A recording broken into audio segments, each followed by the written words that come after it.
அந்த பெண்கள் நமக்காக குடும்பத்தை விட்டு பிரிந்து, ஊரை விட்டு பிரிந்து, சொந்த இடத்தை விட்டு பிரிந்து, மனைவி மக்களை, தந்தையை பிரிந்து, பெற்றோர்களை பிரிந்து நம்மை நாடையே வந்திருக்கக்கூடியவர்களை நல்ல முறையில் கவனிப்பது எவ்வளவு பெரிய பொறுப்பு.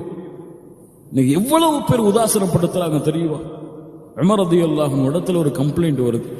உமர், இங்க மனைவி என்ன திட்டிக்கிட்டே இருக்காங்க உமர், எப்ப பார்த்தாலும் ஏதாவது வழி சொல்லுங்களேன்.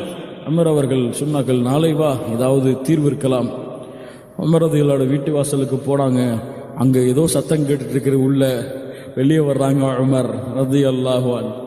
உமர் அவர்களே, உங்களுக்குமா? எல்லாருக்கும் அப்படித்தான். அந்த பெண்கள் நம்மிடத்திலே அமானிதமாக கொடுக்கப்பட்டவர்கள், நமக்காக வந்தவர்களுக்கு இதை கூட நாம் பொறுமையை கூட செய்யவில்லை என்றால் என்ன இருக்கிறது? சுப்ஹானல்லாஹி ரப்பில் ஆலமீன். அதனால் பெண்களிடத்தில் நல்ல முறையில் நடந்து கொள்ளுதல் சிஃபத்தோடு.